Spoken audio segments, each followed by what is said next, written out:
Moi, je vais vous parler de Black Hammer. Alors, j'ai pris que le premier tome parce que sinon, il me faut une brouette pour tout ramasser. Black Hammer, donc c'était sorti en 2016 chez Urban Comics. C'est écrit par Jeff Lemire Express et dessiné par Dean Ormston. C'était sorti chez Dark Horse aux États-Unis. On avait eu le tome 1 à 10 €. La bonne époque où Urban faisait les tomes 1 à 10 €. C'était extraordinaire. Ce que j'adore, ce que j'adore avec cette série, c'est qu'en fait, c'est truffé de clins d'œil et de références à l'âge d'or et d'argent des comics. Prenez cette série vraiment comme une déclaration d'amour au monde des comics parce que tout est archi référencé et truffé des clins d'œil, tout. Si vous connaissez les comics, vous allez voir, les références sont extrêmement grosses, mais ça va vous plaire parce que ça sera une déclaration d'amour, comme je le dis. Le tome 1 s'appelle Origine secrète, qui parle, je pense, à beaucoup de lecteurs de comics.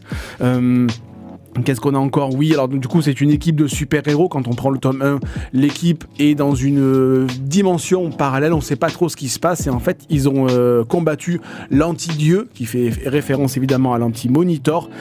Du coup, l'équipe est composée de plusieurs personnages. On a Golden Gale qui se transforme en justicière quand elle prononce le mot Zafra, mais elle est frappée par la foudre.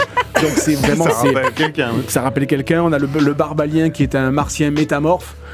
Qui s'appelle Marx, je crois. Donc là aussi, pousser le truc. Non, mais vraiment, c'est ce que je vous dis. Il y a une créature des marais. Il y a Black Hammer qui a son pouvoir d'un marteau qui génère de la foudre. Donc je vous dis, tout est archi référencé, mais c'est vraiment poussé à l'extrême. Et j'ai l'impression que parce que c'est Jeff Lemire qui a fait ça, j'ai l'impression que c'est vraiment de qualité. Je pense que si ça avait été n'importe qui avait fait ça, il l'aurait ruiné sur place. Mais comme c'est lui qui a un certain statut, comme d'autres grands scénaristes, tu ne peux que voir le côté déclaration d'amour à ce monde des comics. Alors, la série est finie en 4 tomes, mais il y a surtout la qualité de la série, c'est les spin-offs. Il y a alors évidemment la référence du grand méchant, il s'appelle Sherlock Frankenstein.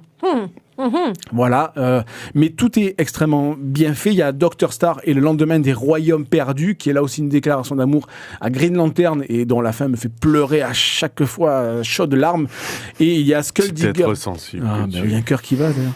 Et il y a Skull Digger et Skeleton Boy, qui est une espèce de Batman et Robin, mais là aussi extrêmement violent. Donc tout ça fait une espèce de myriade de comics qui vont se regrouper les uns et les autres, puisque les personnages apparaissent à chaque fois dans les uns et les autres.